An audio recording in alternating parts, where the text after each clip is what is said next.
ये कहानी आपको झकझोर कर रख देगी। सोचिए, बैंक का पूरा सिस्टम ठप हो गया, करोड़ों रुपए दांव पर लगे थे, एक्सपर्ट्स तक हार मान चुके थे। तभी एक सफाई कर्मी की 10 साल की बेटी आगे आई और बोली, मैं इसे ठीक कर सकती हूँ। क्या एक नन्ही बच्ची सच में बैंक को बर्बादी से बचा पाएगी? आगे देखते हैं। जुड़े रहिए इस सच्ची और दिल को छू लेने वाली कहानी में। दोपहर का समय था। गर्मियों की धूप सिर पर आग की तरह बरस रही थी। गांव के सरकारी स्कूल में आधे दिन की छुट्टी हो गई थी। बच्चे खुशी खुशी अपने अपने घरों की तरफ दौड़ रहे थे। रमेश, जो कस्बे के बैंक में सफाई कर्मी था, अपनी 10 साल की बेटी काव्या को लेने स्कूल पहुंचा। वो पिता को देखकर दौड़कर उनकी गोद में चढ़ गई। पापा, आज छुट्टी जल्दी हो गई, काव्या ने मासूम सी मुस्कान के साथ कहा। हाँ बेटा, चलो, वैसे मैं अभी बैंक जा रहा हूं सफाई करने, तुम मेरे साथ चलो, सिर्फ 1 घंटा वहीं रहना पड़ेगा, उसके बाद हम दोनों एक साथ घर चलेंगे। काव्या ने भोलेपन से पूछा, लेकिन पापा, मैं वहां क्या करूंगी? रमेश मुस्कुराया, बस चुपचाप बैठना, किताब पढ़ लेना, कभी कभी पापा का काम देख लेना, फिर हम दोनों साथ साथ घर जाएंगे। काव्या ने हामी भर दी और बैग कसकर पकड़ लिया। आज सुबह से ही कस्बे का सबसे बड़ा बैंक हलचल में था। सब अपने अपने लेन देन के लिए आए थे, लेकिन दिन की शुरुआत से ही बैंक का कंप्यूटर सिस्टम अजीब तरह से गड़बड़ कर रहा था। बैंक की दीवार पर लगी बड़ी सी डिजिटल घड़ी पर हर गुजरता मिनट लोगों की बेचैनी बढ़ा रहा था। कैश काउंटर पर बैठे कैशियर बार बार बटन दबा रहे थे, लेकिन स्क्रीन पर बार बार वही संदेश उभर रहा था, server not responding, please try again later. पास खड़े एक किसान ने हताश होकर कहा, अरे बाबूजी, मेरे बेटे की फीस जमा करनी है, सुबह से खड़ा हूं, कब तक इंतजार करूंगा? दूसरी तरफ एक व्यापारी जोर से बोला, मेरे अकाउंट से आज लाखों रुपए का ट्रांजैक्शन होना है, माल ट्रक पर लदा खड़ा है, सिस्टम ऐसे बंद पड़ा रहेगा तो भारी नुकसान हो जाएगा। लोगों की आवाजें हॉल में गूंजने लगी। कोई पर्ची लहराकर चिल्ला रहा था, तो कोई गुस्से में काउंटर पर मुक्का मार रहा था। मैनेजर श्री वर्मा, जो 40-45 साल के गंभीर स्वभाव के आदमी थे, बार बार स्टाफ को समझा रहे थे, सभी शांत रहिए प्लीज, हम आईटी टीम को कॉल कर रहे हैं, ये तकनीकी खराबी है, अभी समय लगेगा। लेकिन कोई मानने को तैयार नहीं था। बैंक के अधिकारी खुद घबराए हुए थे। वे समझते थे कि ये कोई मामूली दिक्कत नहीं थी, लाखों करोड़ों रुपए का लेन देन फंसा हुआ था। किसानों के खाते से सब्सिडी अटकी हुई थी, व्यापारियों की पेमेंट क्लियर नहीं हो रही थी, शहर के कॉलेज के स्टूडेंट्स की फीस जमा नहीं हो पा रही थी। हर बीतते पल के साथ भीड़ और उत्तेजित हो रही थी। इसी अफरातफरी के बीच दरवाजे से अंदर आया रमेश, बैंक का सफाई कर्मी। उसके हाथ में झाड़ू और कंधे पर पुराना थैला लटक रहा था। उसके साथ उसकी 10 साल की बेटी काव्या भी थी, जो अभी अभी स्कूल से छुट्टी पाकर आई थी। बैंक पहुंचते ही भीड़ देखकर वो हैरान रह गई। कतार में खड़े लोग बेचैन थे, अधिकारी परेशान थे और हर किसी के चेहरे पर चिंता साफ झलक रही थी। उसने धीरे से अपने पिता का हाथ खींचकर पूछा, पापा, ये सब लोग इतने परेशान क्यों हैं? कंप्यूटर खराब हो गया है क्या? रमेश ने आप भरते हुए कहा, हाँ बेटा, सिस्टम खराब हो गया है, अब इंजीनियर आएंगे तभी ठीक होगा, तब तक सबको इंतजार करना पड़ेगा। काव्या की जिज्ञासा और बढ़ गई, पापा, अगर मैं देखूं तो शायद ठीक कर दूं। रमेश ने मना कर दिया, ये बड़ा बैंक है, लाखों करोड़ों का काम होता है यहां। बैंक के मैनेजर श्री वर्मा की हालत खराब थी, माथे पर पसीने की बूंदें लगातार गिर रही थी। वो बार बार फोन पर किसी से बात कर रहे थे और फिर झल्लाकर मोबाइल मेज पर पटक दे रहे थे। उन्होंने घबराहट में अपने स्टाफ से कहा, तुरंत हेड ऑफिस फोन लगाओ, कहो कि आईटी डिपार्टमेंट से कोई टेक्निकल एक्सपर्ट तुरंत भेजें। पूरे बैंक का काम रुक गया है, अगर ये खबर ऊपर तक गई तो मेरी नौकरी भी खतरे में पड़ सकती है। करीब आधे घंटे बाद एक टेक्निकल एक्सपर्ट लैपटॉप और टूल किट लेकर बैंक पहुंचा। उसके आने से ग्राहकों में थोड़ी उम्मीद जागी। वो विशेषज्ञ तेजी से कंप्यूटर से लैपटॉप कनेक्ट करने लगा, कभी कोड टाइप करता, कभी वायर चेक करता, कभी रीस्टार्ट करता, लेकिन नतीजा वही, स्क्रीन पर बार बार लाल अक्षरों में एरर मैसेज उभर रहा था, critical error, system failure. Manager की सांसें थमसी गई। उन्होंने घबराकर कहा, क्या हुआ? ठीक क्यों नहीं हो रहा? आप तो एक्सपर्ट है ना? टेक्निकल एक्सपर्ट ने झेमते हुए जवाब दिया, सर, सर्वर में गहरी दिक्कत है। मैंने जितना हो सकता था सब ट्राई कर लिया। फिलहाल तो कुछ नहीं किया जा सकता। ये सुनते ही बैंक हॉल में गुस्से की लहर दौड़ गई। मैनेजर ने दोनों हाथों से सिर पकड़ लिया। उनका चेहरा पीला पड़ गया था। इसी अफरातफरी के बीच कोने में बैठी काव्या सब कुछ ध्यान से देख रही थी। उसकी बड़ी बड़ी आंखें कंप्यूटर स्क्रीन पर जमी थी। उसने नोटिस किया कि टेक्निकल एक्सपर्ट बार बार एक ही प्रोसेस दोहरा रहा था, लेकिन कोई नई कोशिश नहीं कर रहा था। उसके मन में सवाल उठे, अगर ये लोग सिर्फ वही काम बार बार करेंगे तो सिस्टम कैसे ठीक होगा? धीरे धीरे उसने अपने पिता का हाथ खींचा और धीमी आवाज में बोली, पापा, मुझे एक बार कोशिश करने दीजिए। रमेश चौंक पड़ा। नहीं बेटा, ये बड़े लोगों का काम है, तू छोटी बच्ची है। श्री वर्मा, मैनेजर, चेयर पर बैठे बैठे बुरी तरह घबरा चुके थे। इसी अराजकता के बीच छोटी सी काव्या अभी भी मैनेजर की टेबल के पास खड़ी थी। उसने हिम्मत जुटाकर फिर कहा, अंकल, मुझे सच में एक बार कोशिश करने दीजिए। हो सकता है मैं इसे ठीक कर दूं। मैनेजर ने गुस्से से कहा, बिटिया, मैंने कहा ना, ये बच्चों का खेल नहीं है। तुम समझती नहीं हो, यहां करोड़ों का लेन देन अटका है।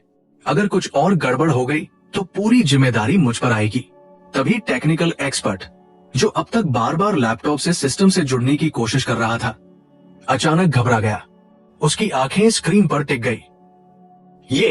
ये कैसे हो सकता है? मैनेजर तुरंत पास जाकर बोला, क्या हुआ? बताइए जल्दी। टेक्निकल एक्सपर्ट का चेहरा पीला पड़ गया। सर, सिस्टम की दिक्कत सिर्फ सर्वर डाउन की नहीं है, ये तो बहुत बड़ा मामला लग रहा है। मैनेजर घबराकर बोला, साफ साफ कहिए, आखिर हो क्या रहा है? एक्सपर्ट ने गहरी सांस ली और धीरे धीरे कहा, सर, अकाउंट से पैसा अपने आप दूसरी जगह ट्रांसफर हो रहा है।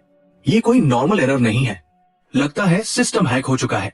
कोई बाहर से बैंक को कंट्रोल कर रहा है। ये सुनते ही मैनेजर का शरीर जैसे सुन पड़ गया। मैनेजर ने कांपती आवाज में एक्सपर्ट से पूछा, तुम कुछ कर क्यों नहीं रहे? रोक क्यों नहीं रहे इसे? एक्सपर्ट हकलाते हुए बोला, सर, मैं कोशिश कर रहा हूं, पर सिस्टम पूरी तरह किसी और के कंट्रोल में है। मेरे पास इसे रोकने का कोई तरीका नहीं है। मैनेजर सोच भी नहीं पा रहे थे कि अब क्या करें। तभी उनकी नजर कव्या पर पड़ी। कुछ देर पहले वही मैनेजर उसे डांटकर भगा चुके थे। अचानक वो भागते भागते कव्या के पास पहुंचे। कव्या मासूम आंखों से उन्हें देख रही थी, पर उसके चेहरे पर आत्मविश्वास की हल्की सी झलक थी। मैनेजर उसके सामने झुक गए, लगभग गिड़गिड़ाते हुए बोले, बेटा, अभी अभी मैंने तुम्हें डांटा था, लेकिन अब हालात बहुत बुरे हैं। हमारे एक्सपर्ट्स भी सिस्टम ठीक नहीं कर पाए। पैसा बैंक से बाहर जा रहा है। मैं तुम्हारे हाथ जोड़ता हूं, प्लीज तुम ही देखो इसे, शायद तुम ही कुछ कर सको। पूरा बैंक स्टाफ ये दृश्य देखकर हैरान रह गया कि एक बैंक मैनेजर एक 10 साल की बच्ची से मदद मांग रहा है। कव्या ने हल्की मुस्कान के साथ कहा, चिंता मत कीजिए अंकल, मैं कोशिश करती हूं। 10 साल की नन्ही सी बच्ची अब कंप्यूटर की स्क्रीन के सामने एक बड़े से ऑफिस चेयर पर बैठी थी। बैंक मैनेजर उसके बगल में खड़े होकर बार बार माथे का पसीना पोंछ रहे थे। उनकी हालत ऐसी थी जैसे किसी ने उनकी जान ही निकाल ली हो। तकनीकी विशेषज्ञ थोड़ी दूरी पर खड़े आपस में फुसफुसा रहे थे, ये कैसे हो सकता है?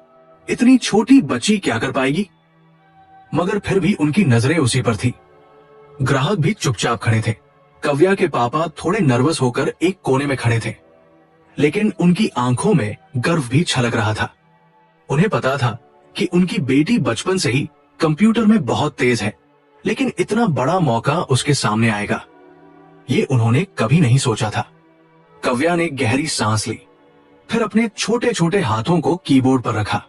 जैसे ही उसकी उंगलियां हल्के हल्के टाइप करने लगी, कीबोर्ड की आवाज पूरे बैंक के सन्नाटे में गूंज उठी।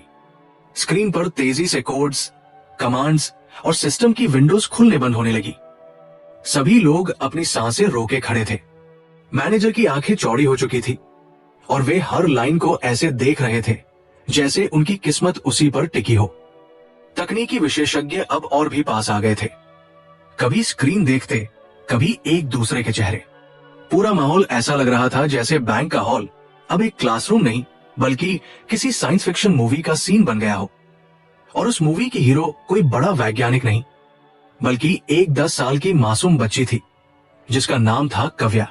कव्या ने सबसे पहले मुख्य सर्वर प्रोग्राम खोला। स्क्रीन पर कोड की लंबी लंबी लाइनें स्क्रॉल हो रही थी, लेकिन वो बिना रुके उन्हें पढ़ रही थी। फिर उसने सिस्टम की लॉग फाइल्स खोली। वहां से उसने पता लगाने की कोशिश की कि किस समय से पैसे अपने आप ट्रांसफर होना शुरू हुए। उसकी नजरें इतनी तेजी से इधर उधर घूम रही थी कि पास खड़े तकनीकी एक्सपर्ट्स भी दंग रह गए। उसने कहा, देखिए, यहां से सिस्टम में एक बैकडोर प्रोग्राम इंस्टॉल हुआ है जिसके जरिए पैसे अपने आप बाहर जा रहे हैं। उसके शब्द सुनते ही सभी लोग चौंक गए। एक्सपर्ट्स आपस में फुसफुसाने लगे, इतनी छोटी बच्ची और इतनी गहराई तक सिस्टम में घुस गई, हम तो यहां तक पहुंच ही नहीं पाए थे। कव्या रुकी नहीं। उसने एक एक करके सारे एंटीवायरस टूल्स, फायरवॉल पैनल और नेटवर्क प्रोटोकॉल्स खोल दिए। अब उसकी स्क्रीन पर अलग अलग विंडोज और कोड्स भरे पड़े थे। बैंक मैनेजर, कस्टमर्स और यहां तक कि उसके पापा भी सांस रोके ये सब देख रहे थे। धीरे धीरे काव्या बैंक के सिस्टम की तह तक पहुंच गई। उसने न सिर्फ वायरस का सोर्स ढूंढ लिया बल्कि ये भी पकड़ लिया कि कौन सा हैकर बैंक के अंदर से पैसा चुराकर अलग सर्वर पर ट्रांसफर कर रहा है। सबकी सांसें थम गई जब काव्या ने अचानक कहा, हैकर का लोकेशन मिल गया है, ये गुरुग्राम से ऑपरेट कर रहा है। बैंक मैनेजर और तकनीकी टीम ने हैरानी से एक दूसरे को देखा। अब काव्या ने अपनी असली ताकत दिखाई। वो सीधे हैकर के सर्वर में घुस गई। स्क्रीन पर कोड्स और कमांड्स की बारिश हो रही थी। हैकर ने भी डिफेंस लगाने की कोशिश की, लेकिन काव्या की पकड़ इतनी तेज थी कि वो उसके हर ट्रैप को तोड़ती चली गई। कुछ ही मिनटों में उसने ऑटोमेटिक ट्रांसफर प्रोसेस रोक दिया और वो पैसा जो पहले से ट्रांसफर हो चुका था उसे भी बैंक के अकाउंट में वापस रिफंड करा दिया। स्क्रीन पर एक साथ सारे सिस्टम ग्रीन हो गए। जो कंप्यूटर पहले फ्रीज होकर ब्लैक स्क्रीन दिखा रहे थे, अब धीरे धीरे ठीक होकर सामान्य स्थिति में आने लगे। पूरा बैंक मानो फिर से जिंदा हो गया था। बैंक मैनेजर काव्या के पैरों में गिरने जैसा भाव लेकर बोला, बेटा, तुमने तो हमें बर्बादी से बचा लिया। अब मैं पुलिस को तुरंत लोकेशन भेजता हूं। मैनेजर ने फौरन पुलिस को कनेक्ट किया और जो एड्रेस काव्या ने ट्रेस किया था वो उन्हें भेज दिया। पुलिस ने तुरंत छापा मारा और कुछ ही घंटों में उस हैकर को रंगे हाथ पकड़ लिया गया। पूरा बैंक हॉल मानो किसी सिनेमा घर का दृश्य बन गया था, जहां कुछ देर पहले सबके चेहरों पर घबराहट, डर और बेचैनी थी। अब वहां सुकून और राहत की लहर दौड़ चुकी थी। ग्राहक एक दूसरे से बातें करने लगे, वाह, इस लड़की ने तो कमाल कर दिया। इतने बड़े बड़े टेक्निकल एक्सपर्ट्स जहां फेल हो गए, वहां इसने मिनटों में पूरा सिस्टम ठीक कर दिया। तकनीकी विशेषज्ञ खुद अविश्वास से बोले, हम लोग सिर्फ प्रोग्राम तक समझ पा रहे थे, पर इसने सीधे हैकर के सर्वर तक पहुंचकर खेल खत्म कर दिया। ऐसी स्किल्स किसी प्रोफेशनल एथिकल हैकर में भी मुश्किल से देखने को मिलती है। बैंक मैनेजर की आंखों में गर्व और कृतज्ञता दोनों झलक रहे थे। वो बार बार हाथ जोड़कर कह रहा था, कव्या, आज तुमने न सिर्फ इस बैंक की इज्जत बचाई है बल्कि हजारों ग्राहकों का भरोसा भी लौटाया है। मैं तुम्हारे सामने सिर झुकाता हूं। तुम इस बैंक की हीरो हो। कव्या के पिता की आंखें नम हो चुकी थी। उनकी बेटी के लिए दिल में गर्व का तूफान उमड़ पड़ा। गांव से आई उनकी बच्ची आज शहर के इतने बड़े बैंक को बचाने वाली साबित हुई थी। धीरे से उन्होंने कहा, ये मेरी बेटी नहीं, मेरी शान है। लोग तालियों की गड़गड़ाहट से गूंज उठे। कुछ ग्राहक मोबाइल निकालकर वीडियो बनाने लगे। कुछ ने कव्या की फोटो खींचकर सोशल मीडिया पर डालना शुरू कर दिया। सब और एक ही बात गूंज रही थी, बैंक हॉल अब डर और तनाव से नहीं बल्कि गर्व और प्रेरणा की ऊर्जा से भरा हुआ था। इस कहानी का सार यह है कि कभी भी उम्र को प्रतिभा और क्षमता का पैमाना नहीं समझना चाहिए। 10 साल की कव्या ने जो कर दिखाया वो न सिर्फ तकनीकी दक्षता का उदाहरण है बल्कि आत्मविश्वास और साहस की भी मिसाल है। अक्सर लोग सोचते हैं कि अनुभव और उम्र ही सफलता की कुंजी है, लेकिन असली ताकत जिज्ञासा, लगन और सीखने की इच्छा में छिपी होती है। कव्या ने न केवल अपने पिता और बैंक को बड़ी हानि से बचाया बल्कि ये भी साबित कर दिया कि सच्चा ज्ञान कभी व्यर्थ नहीं जाता। अगर आपको ये सच्ची और दिल को छू लेने वाली कहानी पसंद आई हो तो इसे लाइक करें, कमेंट में अपने विचार जरूर साझा करें और इस वीडियो को अपने दोस्तों व परिवार तक पहुंचाने के लिए शेयर करें। आपकी एक छोटी सी कोशिश किसी और बच्चे को प्रेरित कर सकती है जो अपने सपनों पर भरोसा करना चाहता है। और हाँ, ऐसी ही और भी प्रेरणादायक कहानियां देखने के लिए हमारे चैनल माइंडशिफ्ट कहानियां को सब्सक्राइब करना न भूलें। आपका साथ और समर्थन हमें और भी मजबूत बनाता है।